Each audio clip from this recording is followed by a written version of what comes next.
जय हिंद दोस्तों, आपका स्वागत है आपके अपने YouTube channel learning point with Abhishek sir में।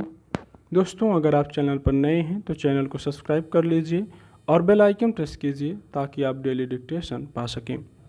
डिक्टेशन अच्छी लगे तो वीडियो को लाइक कर दीजिए और अपने दोस्तों को शेयर कर दीजिए। डिक्टेशन शुरू होगी 5 सेकंड बाद। जलवायु परिवर्तन के दुष्प्रभावों में सबसे बड़ा संकट खाद्य उपलब्धता का रेखांकित किया जाता रहा है। पिछले साल के आंकड़ों को देखते हुए यह चिंता अब और गहरी होने लगी है।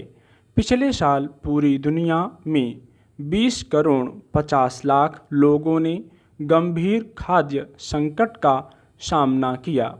अंतर्राष्ट्रीय खाद्य नीति अनुसंधान संस्थान की ओर से जारी की गई वैश्विक खाद्य नीति रिपोर्ट में चिंता जाहिर की गई है कि 2050 तक खाद्य संकट की वजह से करीब 7.20 करोड़ लोगों के कुपोषित होने की आशंका है।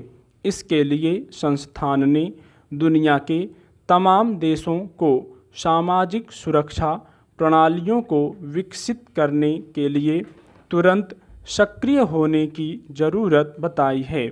इसके लिए अनुकूल, समावेशी और लचीला दृष्टिकोण अपनाने की ज़रूरत है ताकि संकट की स्थिति में इसे तुरंत प्रभावी रूप से क्रियान्वित किया जा सके।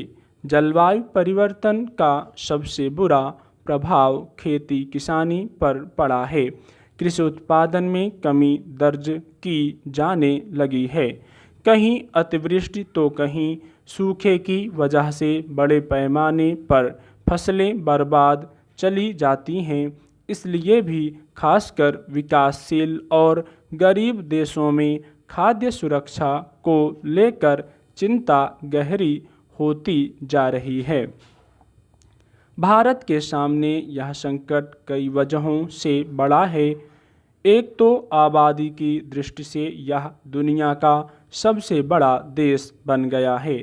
दूसरी तरफ कृषि उत्पादन के मामले में कमी दर्ज हो रही है। हालांकि खाद्यान्न के मामले में भारत आत्मनिर्भर है, मगर जिस तरह उत्पादन में कमी दर्ज हो रही है और जो उत्पादन होता है उसका पूरी तरह सुरक्षित भंडारण नहीं हो पाता, उसमें खाद्य सुरक्षा कानून का लंबे समय तक पालन कर पाना चुनौती बनता जा रहा है।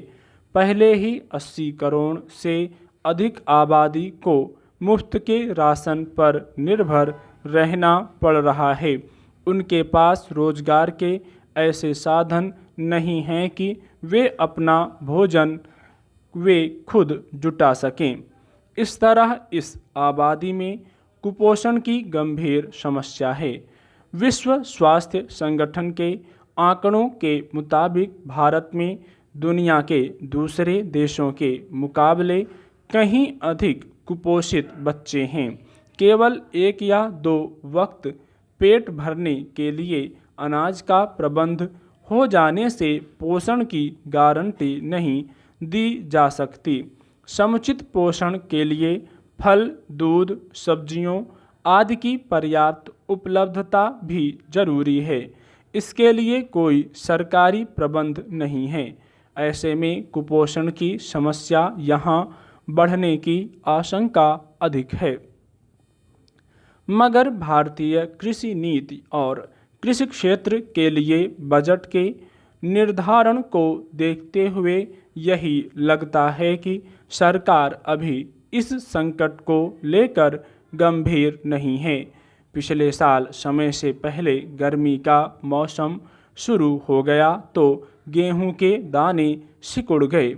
दलहन और तिलहन के उत्पादन पर प्रतिकूल प्रभाव दिखाई देने लगा। सबसे कमज़ोर पहलू भंडारण का है। अव्वल तो सरकारी खरीद अपेक्षित लक्ष्य को पूरा नहीं कर पाती।